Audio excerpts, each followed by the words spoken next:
Okay, welcome everyone. This is the 10th stay-at-home lecture. We appreciate you being here tonight. And as always, I have a few announcements to make. This is sponsored, the stay-at-home lectures are sponsored by the Society for the History of Medicine and the Health Professions. I'm Tim Nutt, Director of the Historical Research Center, the Archives Department of the UAMS Library, and we are the only archives in the state dedicated to preserving the health sciences history in Arkansas. We were established in 1978 and are home to artifacts of all sorts, as well as rare books, photographs, and archival collections. So with that being said, if you have materials dealing with any aspect of the health sciences, we'd love to talk with you about preserving those, especially materials that you collect during these pandemic times, including flyers telling you to stay 6 feet apart, washing your hands, photographs that you might take, journal entries, diaries, anything like that. We would be interested in talking with you and preserving in the Historical Research Center. As I mentioned, this series is sponsored by the Society for the History of Medicine and the Health Professions, and that is the Friends Group for the Historical Research Center. If you're not a member of the Society, I hope you will consider joining. The dues are inexpensive. They're $5 for students and only $15 for an individual. And in addition to lectures like this, we have an annual dinner in person when we're actually able to do that. And we'll continue these presentations or these lectures through next year, and hopefully we'll be able to have in-person programming as well. If you are interested in joining, there is a link on your screen that will take you to the Society's website. If you'd like to bypass that and just go directly to get invoiced, you can go to that paypal.me/shmhp to join directly. As you all know by now, if you've attended these before, everyone is on mute and your videos are also blocked. And you'll have an opportunity to ask questions in the chat feature at the end of the presentation. Now, we've been having these every first and third Thursdays since April. This is the last month that we will be having 2 a month. So the last one in September 17th will be Country Doctors of Arkansas by Dr. Sam Taggart. And then beginning in October, we will go down to the first Thursday of the month. And the first one in October is going to be an introduction to the Historical Research Center. So I hope you'll be able to tune into those. The link that you use to join this meeting tonight will be the same for any future meetings that you wish to join. Tonight, we are pleased to welcome Dr. Jared Phillips from the University of Arkansas. Jared and his wife, Lindy, run a small mixed power, which is draft horses and tractors farm on the western edge of the Arkansas Ozarks, where they raise heritage sheep, hogs, and forage. In addition to farming, Jared teaches on rural development, human rights, and food security at the University of Arkansas in the International and Global Studies program. Among his other projects, he's helped found the Ozarkansaw Tool Library and is the author of Hip Billy's Deep Revolution in the Arkansas Ozarks, which was published by the University of Arkansas Press in 2019. His current book project examines the negotiation between modernity and tradition in the cultural landscapes of the Arkansas Ozarks and the British Lake District. So we're going to welcome Jared. I'm going to unmute him. I'm going to mute myself and take my video off, and then I'm going.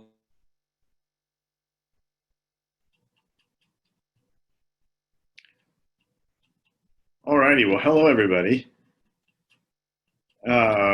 In theory, you can see my screen now. I'm just going to trust that that's the case because I'm still a little bit unsettled by the use of Zoom to do things like this. So hopefully everybody will be able to see everything and kind of keep track of everything as we're going through. Before we get started, I want to give a thank you to Tim and everybody down at UAMS in Little Rock. when I first started thinking about midwifery research in the Ozarks, Tim told me I need to come down to Little Rock and dig around in their papers, because he said, I'm not sure what we've got, but we got a bunch of boxes and it all looks interesting. And he was right. There was a bunch of boxes and it all looked interesting, and I did not have nearly enough time down there.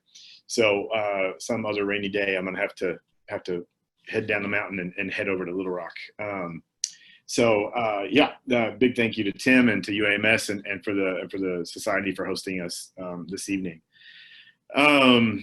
Just a few words of kind of business as we get going here. I think all of you are muted right now. I think for the ease of presentation, I'm happy to take questions, but why don't we wait until I finish up the paper? It's not a super formal paper, so I won't drone on for hours and hours and hours. And so there should be plenty of time for questions at the end. And so let's get started. So what we want to talk about tonight is midwifery in the Arkansas Ozarks, a little bit in the Missouri Ozarks, but most of my research so far has just been thinking through the topic in the Arkansas side of the plateau. And there's a few things that we'll highlight tonight, and so you can kind of keep track of that. I'll circle back to them over and over again. Number one would be, I'm really interested in this negotiation between modernity and tradition, and sort of the imposition of modernity on the Ozarks, how it's accepted, how it's not accepted, and then the resiliency of traditional folk forms in the region. And so we'll talk about that. We'll also, the topic of midwifery and medical care in general in the state is necessarily a topic where we have to discuss race and gender. And we'll talk a little bit about that today. There's some other scholars, I'm happy to share titles later on, who have done much better work than I've done examining the role that race plays, in particular midwifery in the South.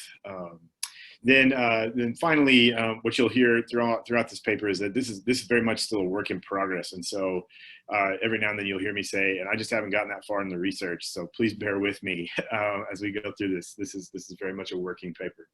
So without further ado, let's give a bit of a timeline here. If I can make this magic thing work. So a quick timeline, and we'll just to kind of help orient all of us real quickly. In the late 19th century through the early 1930s, there's very little record of midwifery in the Ozarks, Missouri or Arkansas side. There's just not very much conversation about it. You'll see a few things, and we'll come back to that here in a minute. Midwives start to appear in the written historical record with frequency in the 1930s, and that's for two reasons. One will be the work of people like Vance Randolph, so folklorists. We'll talk about Mr. Randolph again here in a minute. But then also the WPA workers. So we're familiar with a lot of the New Deal programming that emerges during the Great Depression. And among the many things that they do, there'll be all these different surveys that are conducted where WPA workers will go out to county courthouses and take basically just inventory what's in the courthouse, what's in the archives, what's in, and then they turn these things in, and then what happens with that records really is up to the state and the counties. And so sometimes we have really good records in Arkansas of things like midwifery practice, and sometimes we don't. And so we'll talk about that, some of the gaps in the materials here in a little while. And then sort of a bellwether event will be in 1945. We're going to see Mamie Hale, an African-American midwife, will begin the midwife training program at the behest of the state health department. We'll talk more about that here in a few minutes. By 1952, her training program was very successful and rigorous, and it will make it to where the state decides to make it mandatory for midwives to be permitted. And so this is where the phrase permitted midwife that you'll hear me use later tonight, or you may already be familiar with that, it comes from this moment here. There were permits previous to this, but they didn't have the same type of institutional support that we see here. Between 1952 and 1979, this is really where we're going to spend a lot of our story today.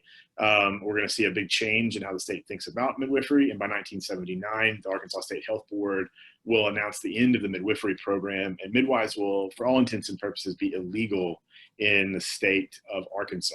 That will change by 1983. When we had the passage of Act 380 or 838, excuse me, and then in 1987, a sister Act 481 that will resume midwifery licensure in the state of Arkansas. But it'll be very different from what it was before, and we'll talk about what some of that stuff looks like as we go through today. So like I said a minute ago, this is not an exhaustive conversation. I just want to kind of sort of present, this is a state of the research, state of what we're thinking about right now in this topic. And I really want to start it off with a quote from 1952. In early July 1952, Dr. Francis Rothert, director of the Division of Maternal and Child Health in the Arkansas State Medical Service, sent a memo out to county medical directors and nurses throughout Arkansas.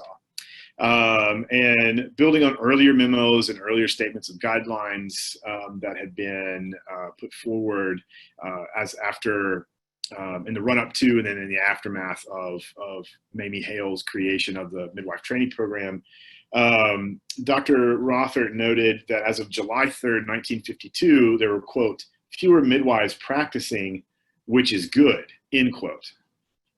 This statement, I think, serves to frame our discussion a little bit of what the story of midwifery in the Ozarks looks like.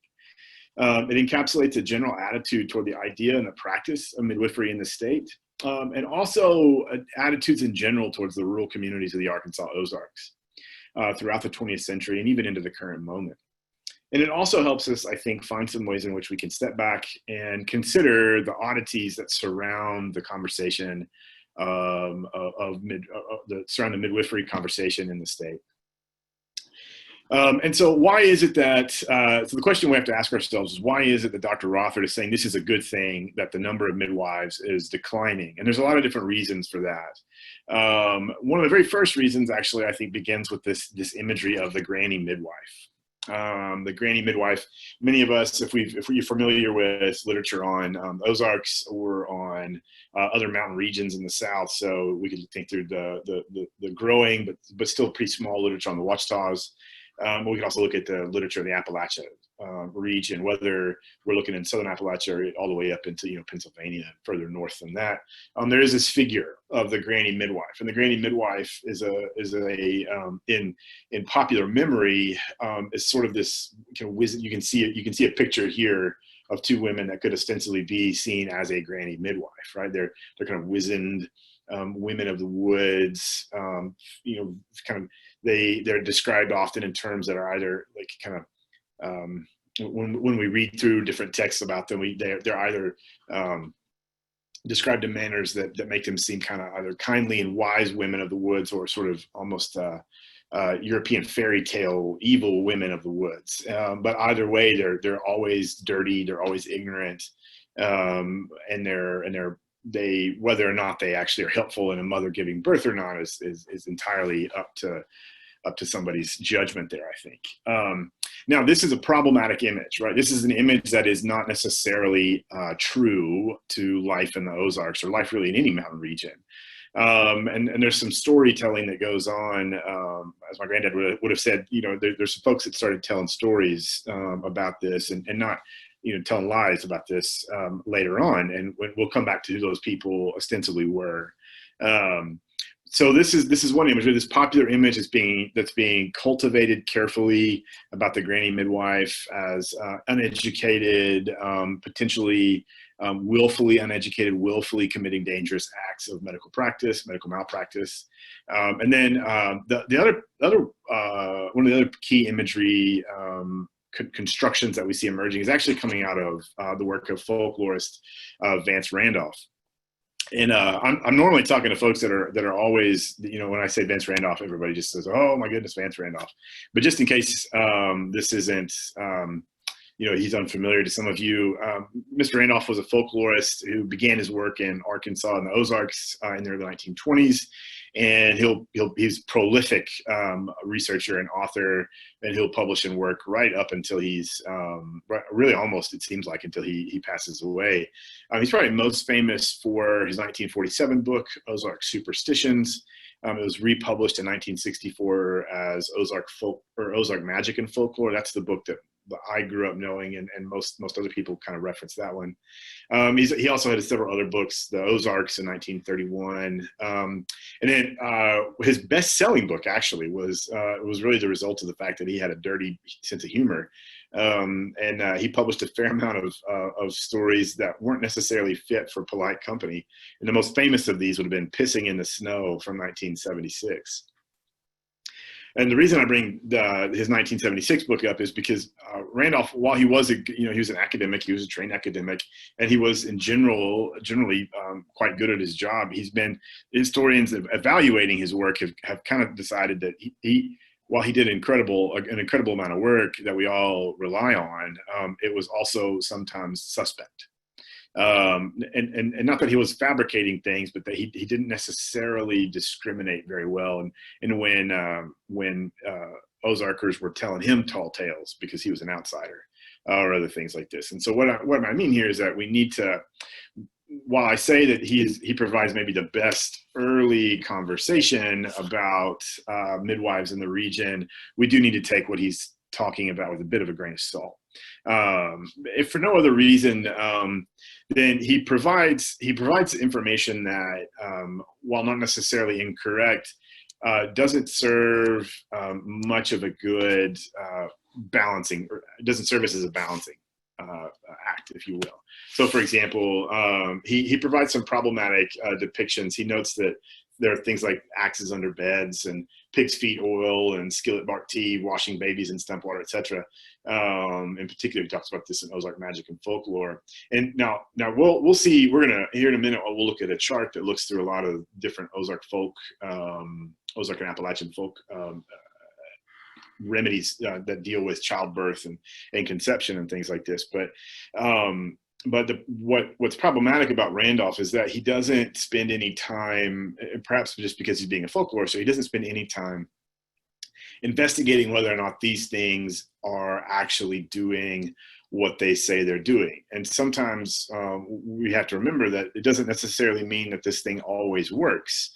It means that it could be a placebo effect, or it could be that there's something else happening at the same time this one particular action, like putting an axe under a bed, for example, was occurring that made things a little bit better for the laboring mother.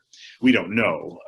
And so we have very little context for what Randolph is telling us. And so when people are evaluating his descriptions of midwives in the past as a justification for removing midwives from practice, this is a bit of an unfair use of evidence, I would argue. What else do we know about the practice of midwives pre-WPA, pre-1940s and 1950s? Well, it actually is, it really does boil down to a lot of this folklore collection that people like Randolph and his wife, Mary Celeste Parley, who collects a bunch of folk songs. There's an incredible collection of them. Whenever we're all able to travel again, you can come up to Fayetteville and take a look in the special collections and see and listen to the incredible wealth of information that Vance's wife put together. But we can also look through a lot of we can kind of do detailed examination, sort of deep dives into the text of Mr. Randolph's work and other works around. And this is part of where my research has been focused on, is cataloging folk discussions of midwifery practice, of folk health practice in the Ozarks, but also in Appalachia. Not necessarily because it's a one-to-one relationship between the Ozarks and Appalachia, but we do have similar ecologies and we do have similar populations that are moving between the two regions. And so it stands to reason that at least some of these practices are similar, if not the same. And so this is, so what you see here on the screen is just a simple list of everything. And one of the things that I've been doing, and if anybody knows of a better way to go about this, then please feel free to let me know. But I've just been reading, going through these different descriptions through folk songs or Randolph's book or newspaper articles, diaries, whatever I can get my hands on, and taking a look and just recording. Is this a practice from the Ozarks or Appalachia?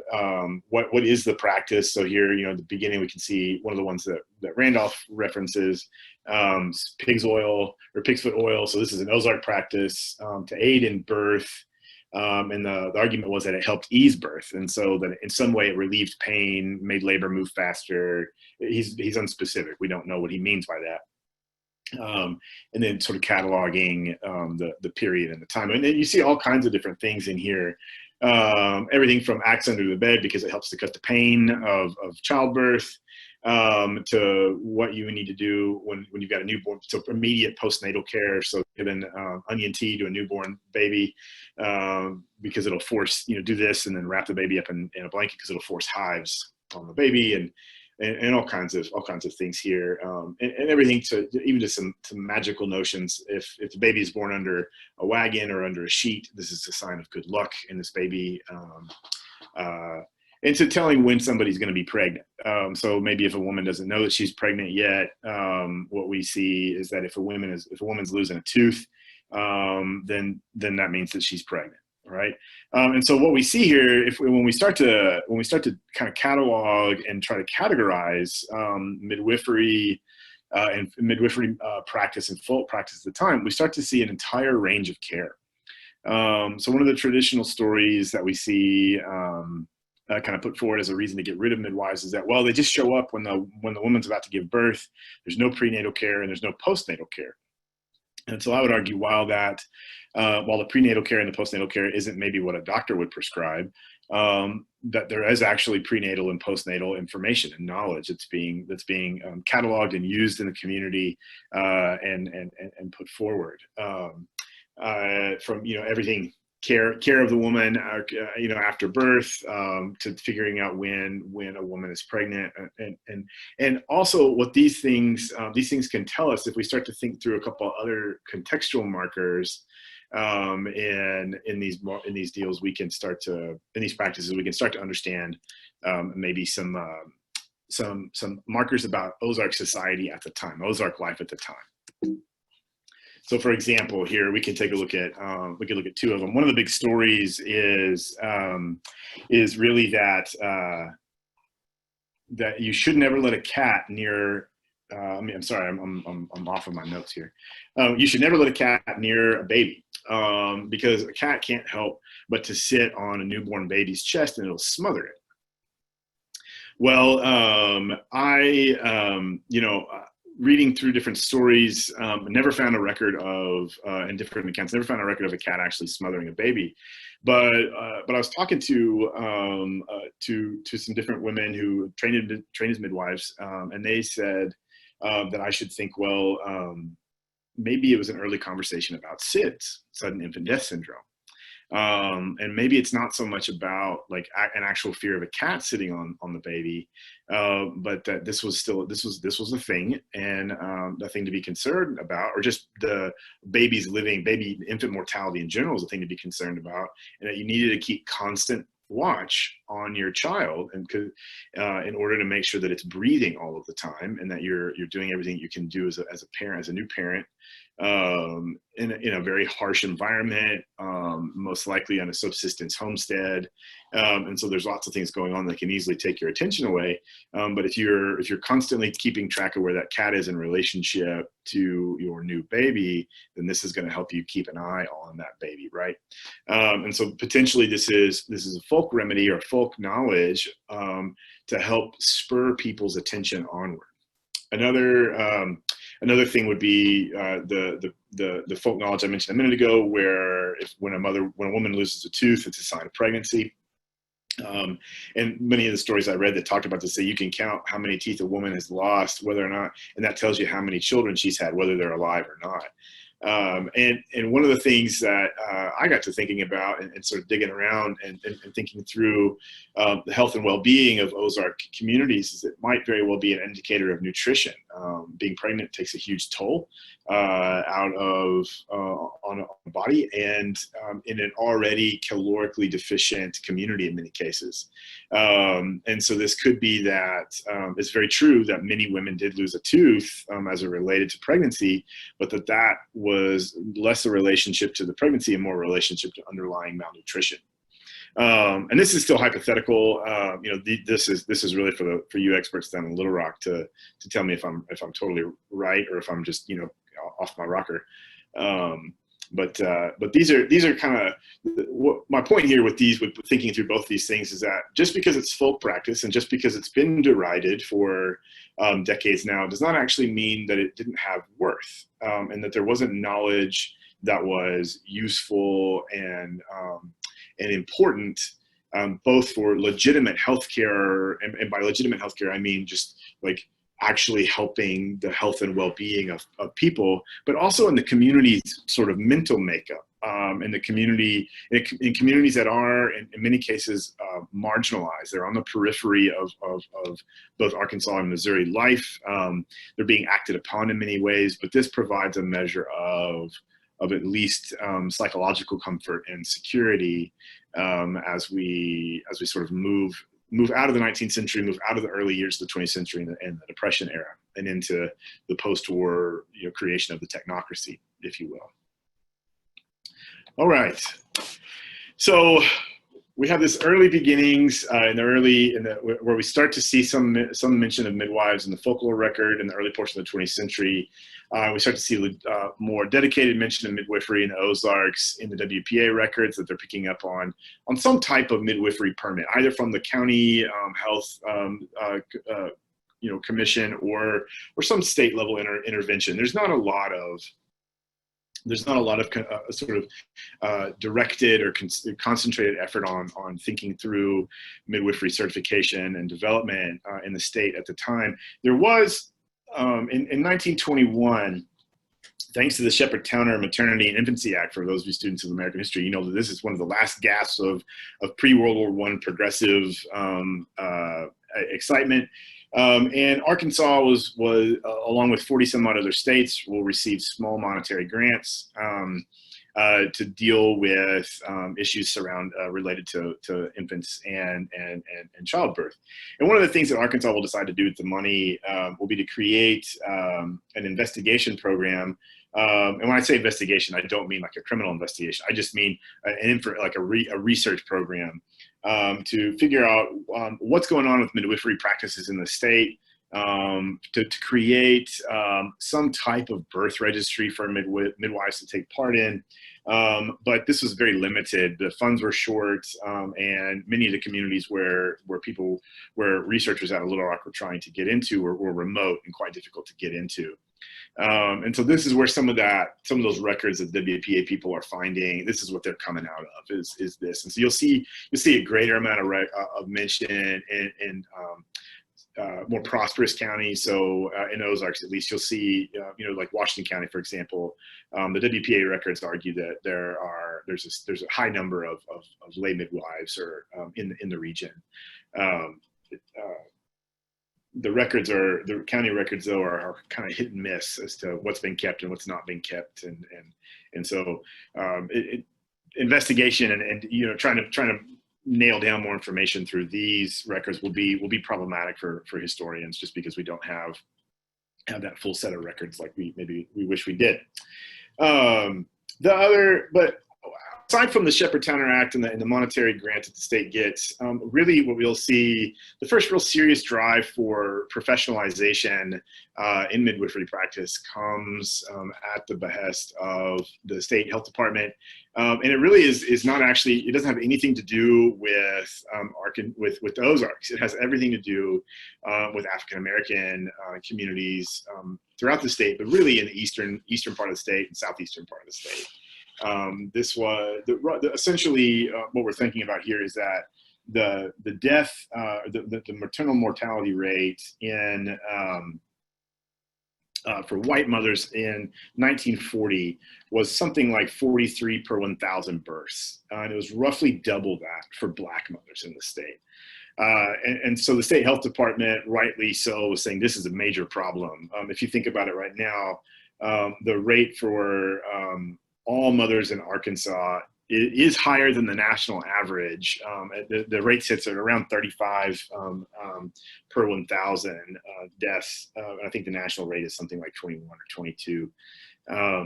But it is better than it was in 1940. And the state was very much trying to address this problem. And so the whole idea here is that if we can create a midwife training program to get midwives into these communities in East Arkansas and in the Southeast, that it'll help bring down these maternal mortality rates. And they were right. It does bring the maternal mortality rates down. And I don't have. I'm sorry, I don't have that with me right now. The exact date. I've got a bunch of county data scattered in some files in my office, which I'm not necessarily allowed to go to on campus right now. So the other thing to think about here is what Mamie Hale does. She was trained. She was part of the Alabama Health Corps. She worked in Alabama in their health department. Established a reputation in the South as a trainer of midwives. She was asked to come up to Arkansas, which she'll do in 1942 to create the midwife training program. But as Mamie Hale is creating this midwife training program that does see a drop in maternal mortality everywhere, not just in African American communities, that we're also going to see the rise of the professionalization of medicine in the state. This had been slowly gathering steam since the beginning of the 20th century, but it really begins to kick off in the war years and in the immediate post-war era. And when that happens, historians tend to say a couple of different things about it. Number one, as medical science improves, medical care does very much improve. And one of the things that we see is that especially as economic fortunes in the state and in the nation improve, people begin to say, well, we can afford to go to the doctor now. We're going to go to the doctor now. And so there's an increase in using the sort of the official medical establishment as a result of that. But there's also, many historians also make the case that as the medical world is professionalizing and standardizing, there's a concerted campaign against folk practices, whatever they are, whether they are good or bad. And so what we see emerging in the 1940s, and we see voiced by the quote I began our evening with by Dr. Rothert, is a decidedly anti-midwife approach in the state. But before the state decides to ban midwifery, they do give a sort of a good faith effort at creating a solid training program that will help midwives throughout the state become better equipped to serve their communities. And so what we want to think here, sorry, head of my notes again. I ramble a lot when I give a talk. All right, so one of the things we start to see here is that Arkansas, as Mamie Hale begins her training program, and this is really where the Tim's office, their collection is incredible. It has everything related to this midwifery training program, all blank permit forms, all the questionnaires that they ask the potential midwives, everything is there, and it's really quite incredible to go through it all.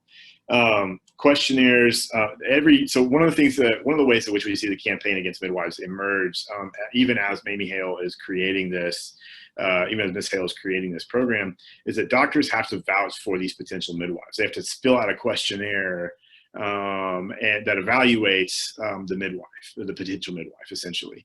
And these questionnaires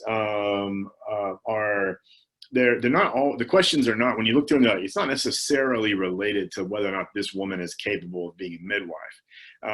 The questions get into whether or not the people are, the women in question are clean, whether or not they're intelligent, whether or not they have, sufficient ability to listen and to learn. And when you read through these questionnaires, especially with the understanding that this is a program created largely to deal with a health crisis in the African American community, and you read through this through the lens of the Jim Crow South, you understand very quickly that these are forms that are not intended to actually create a long-term solution. They're just trying to create a solution that will stand somewhat in time until the medical profession can get down into these poor communities, or we can create a system that where it becomes much more likely for folks to utilize official medical avenues, if we can say that. Right. So getting back to Mamie Hale's creation of the midwifery program, when she starts her program in 1942 and begins this training program, and then creates if you're a licensed midwife and you fill out your rather problematic questionnaire, you get a midwife permit. I stole this image from the Encyclopedia of Arkansas, but again, like I said, there's Tim's got hundreds of them in his office, not in his office necessarily, but in the archives. But what we know is that despite the efforts by the professionalizing doctors to build a campaign against midwives, only about 25% of women were giving birth in the state at any given time in a hospital. So about 25% of women were giving birth in a hospital in Arkansas at the time. And so no matter what anybody in the state health department wanted, no matter what anybody from the medical colleges wanted, the reality was there has to be this effort to train midwives to work effectively in communities where doctors frankly didn't want to go. Getting up into the hill country in the Ozarks is difficult enough now. Imagine what it was like in 1950. And so this was a place where you were not guaranteed a stable income, no matter what your profession was necessarily. And so it was much easier to get your doctor's education and your medical education and training, and then practice in one of the larger towns. This is not the truth. This is not the story for every doctor, obviously, that practices in the state. There are many instances where doctors are going to have good, healthy working relationships with midwives, then and now. But I'm trying to make sure that it's very clear that there is a campaign against this, but that there is a health environment in the state that means that at least for a time, midwifery is going to be the name of the game for childbirth.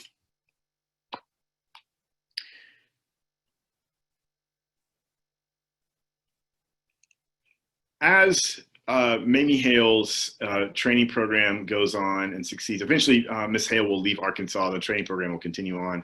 But what we will see is that right when she begins training midwives in the early 40s, there's around 2,000, just a little under 2,000 certified midwives in the state of Arkansas.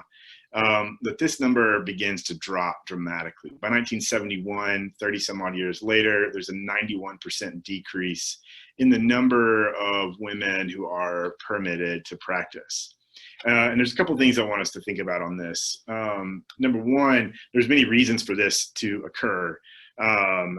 One, many of the generation of women who had been midwives that Miss Hale would have trained, they were already, when you look through the age records that the archives have for us, many of them are already elderly. They were in their 50s, 60s, late 50s, all the way up through their 70s. And so by the time we get into the late 60s and early 70s, there's only going to be a few of that class that cohort still practicing. And so many others would have retired or would have passed away. Another component would be that when we look through the records, and we don't have time for me to go into some of this today, but I'm happy to share with you all later on this. When we start to see that the recertification, the annual certification of midwives, and the pressure to make sure that these county midwives, these rural midwives, were doing certain types of paperwork and things like this really increases, and it's quite difficult for these women to achieve that. Now, this is not to say that this paperwork and these regulations were not needed, were not good things. They're all for health and well-being of the mother, of the infant, and of the midwives. But there wasn't very little effort made to understand the burden that it was placing on these care providers in these rural communities. And so many women will just cease to worry about their licensure. Now, and if we just take this number and we just take those two kind of hypotheses as to why we see this number drop at face value, and we look at it alongside this map right here, which I know is a little bit fuzzy on your screen, but if we look at it, we can see the white counties in Arkansas. Those are counties in 1971 that do not have any births with a midwife, and the darker the red. And the darker colored ones, the red ones, have what we see here are counties where we have births with midwives. So there's a positive number and a negative number, and that negative number notes the decrease from the previous year before. And what I want you to think about here is in the Ozarks, every single county is 0 for 1971. Apparently, there were no counties in the Arkansas Ozarks that had any births with midwives in 1971. And this would match our, if we think about it, this matches, I'm gonna go back a slide, this matches this slide, right? If we know that by 1971, there's a massive reduction of midwives, and we start to think, well, if there's only about 149 midwives, and we look at those counties that are red on the map, then we think, well, this makes sense, right? And that's also, if you understand our population geography of the state, this is where the state midwife program is really trying to focus its efforts on. It makes sense that the northern portion of the state is just not gonna have anybody practicing midwifery up there, except for one thing. I know from previous research that there were plenty of babies being born to midwives at home in the Arkansas Ozarks in 1971 and beyond. And so what I think is happening here is that there's a little bit of the sky is high and the emperor is far away kind of situation going on. And by that I mean Little Rock's far away from, and the medical board is far away from the Ozarks. And so you've got traditional Hill folks, you've got new incomers, be they folks setting up religious communes or back to land hippies moving into the Hill country, or whatever the case may be. You've got a bunch of people that are moving in that are very much interested in this traditional way of giving birth for any number of reasons, but they're not being recorded, because they're not being officially noted. Because if you remember a minute ago, I said that there are part of the certification and maintaining that certification process as a midwife in the Ozarks meant that you had to keep your certification, you had to keep your records, you had to keep very, very good records, which you should do. This is a good idea. But if you don't have anybody filling out records, then ostensibly you don't have anybody being born. Is kind of the picture that we get just from this real very over the top, just sort of skimming the data kind of perspective. Remember, this is still very much a working paper. So what this does here is that we see, this is sort of the fruition of Dr. Rothart's, this is a good thing that the midwifery community is diminishing. By 1971, it's less than even more than it had in 1972. And what we're going to see is, like I mentioned at the beginning of the talk, by 1979, midwifery will be outlawed.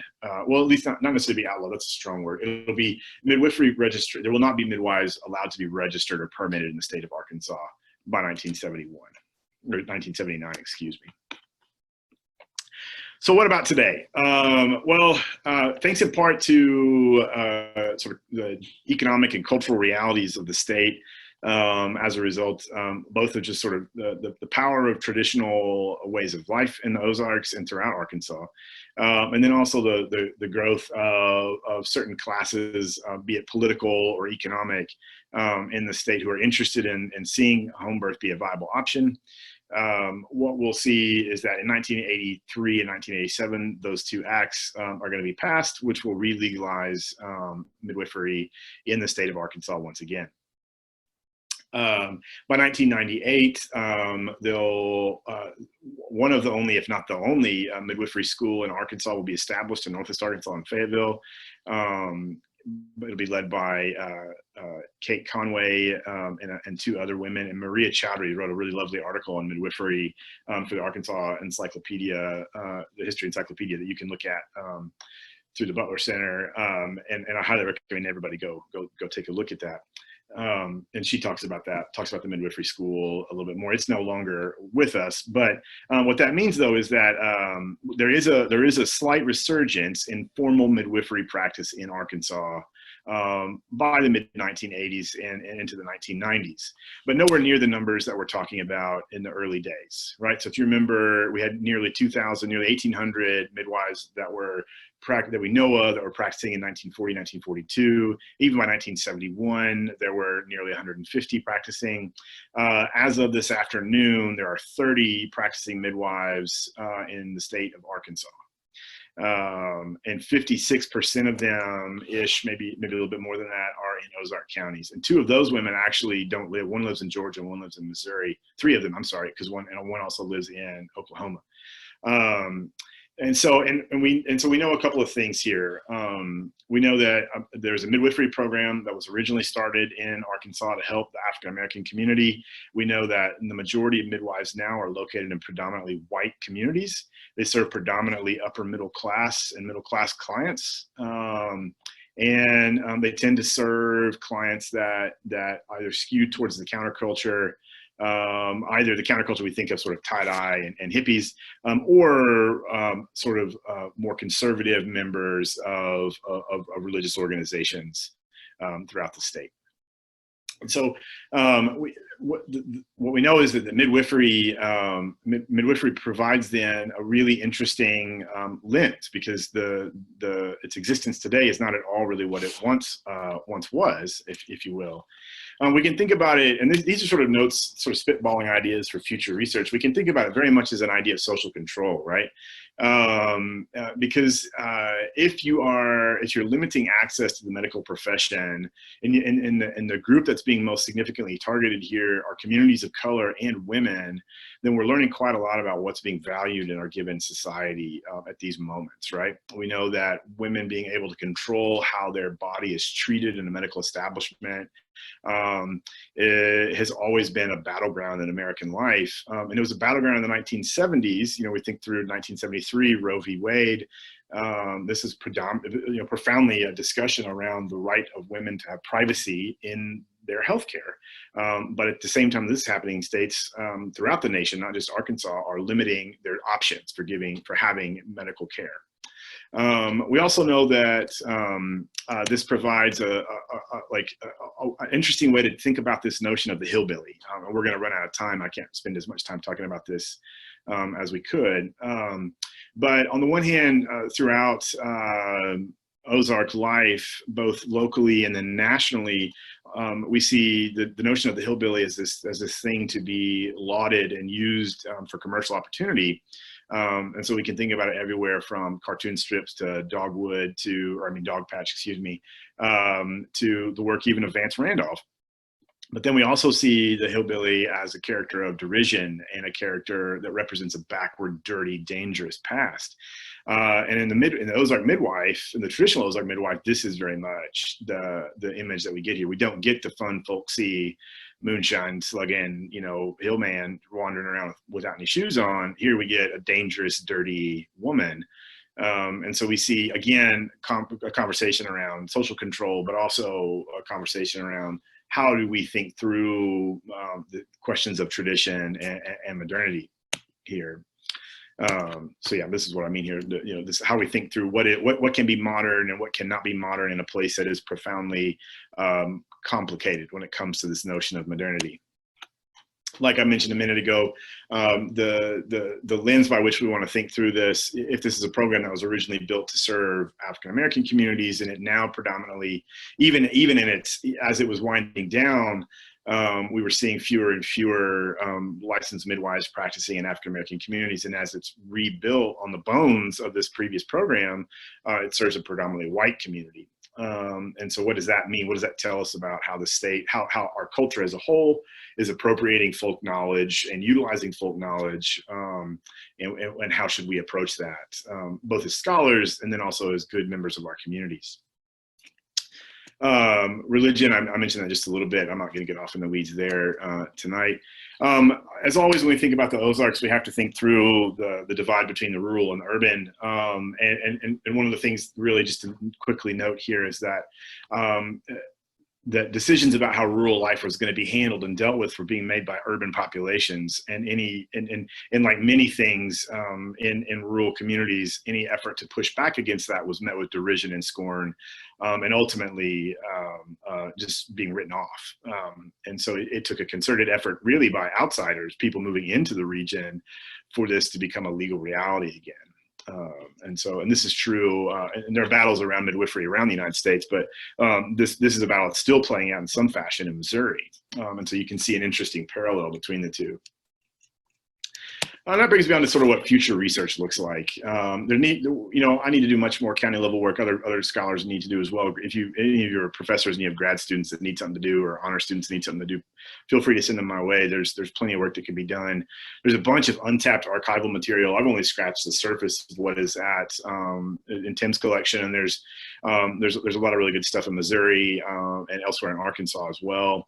There are oral history collections as well, in particular in the Missouri State system that seem promising. But then, like I mentioned before, there are going to be huge data gaps. So we're going to have to there'll be reconstructive history to a certain degree. We'll be reading through, kind of having to read between the lines and make educated guesses and borrow from Appalachian studies and elsewhere to sort of create a more well-rounded picture of the sort of trajectory of midwifery and midwifery practice in the state.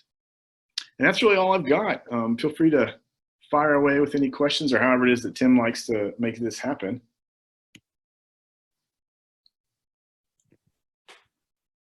Thank you, Jared. Normally, we have people, we use the chat box, but I can unmute people if sometimes that works, sometimes that doesn't work, but we'll try it tonight. I'm going to unmute, and just holler out your don't holler out your questions, but if anyone has any questions, feel free to ask it. And I'm going to turn my lights on in this room real fast. So I'm going to get dark. There we go. All right, I'm back.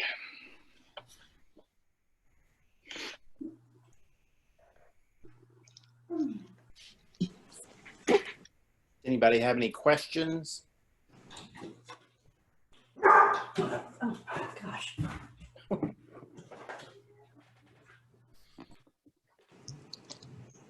No, I don't have any questions, but I really appreciate the information, Mr. Phillips. The midwifery program, I'd like to know a little bit more about it in the state of Missouri. I had met a woman by the name of, her name was Lee Stewart, and apparently she was very much involved in bringing midwifery back from its obscurity. And I've not done any research, and I did have the pleasure of meeting her.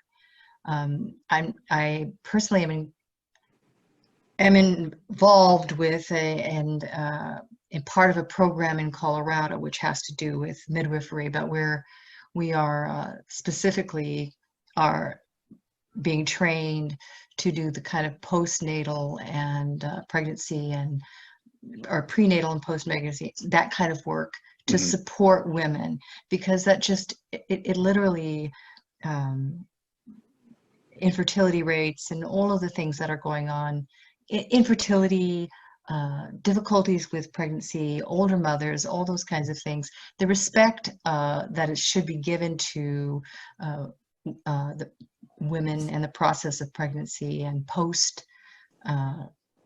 postpartum work has been the focus of Ayurveda for thousands of years, and they really actually have a profound program. And I was just interested when I saw this, because one of my introductions into pursuing this line of knowledge and information had to do because one of the individuals that brought Ayurveda into the mindset of the United States was Charles Leslie, and he was from the state of Arkansas. So it's a very, very important conversation.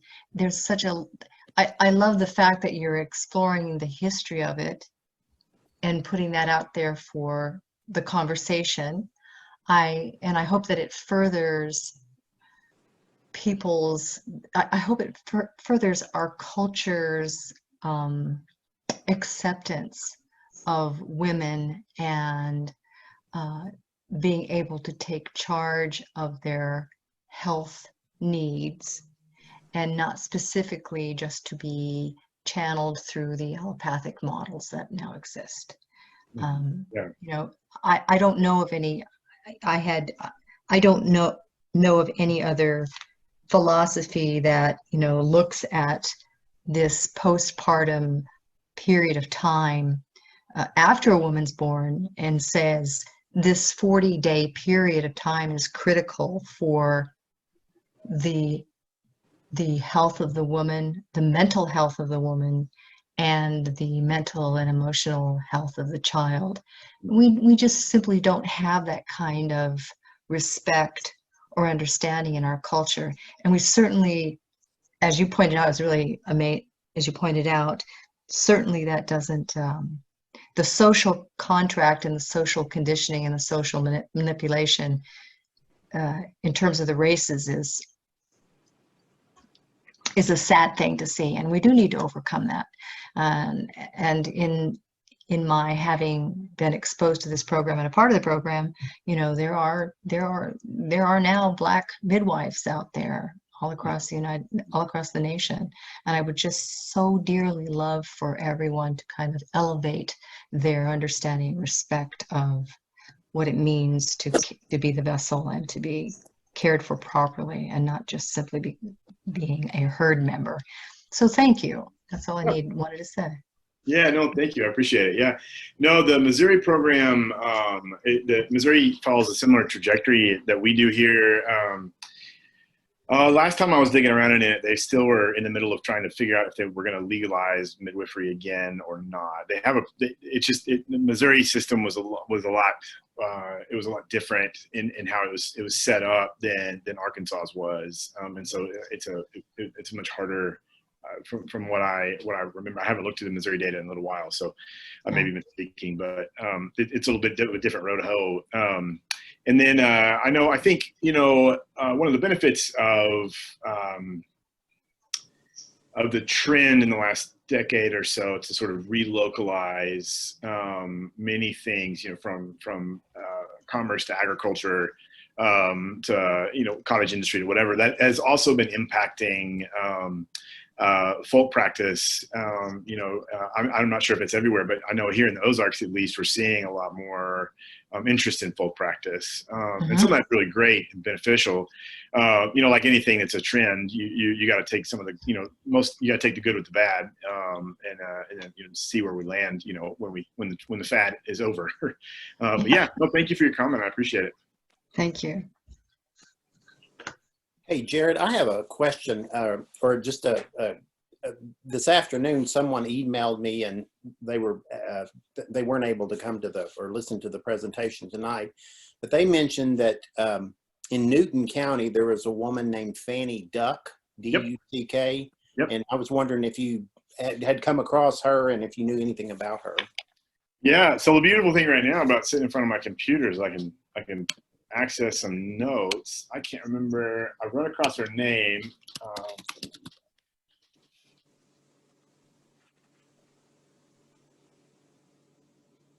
Abby Burnett, I think, talks about her in her book. Yeah, Gone to the Grave, the burial. If you all haven't read that book, it's a lovely, lovely book. Gone to the Grave, Burial Customs in the Arkansas Ozarks.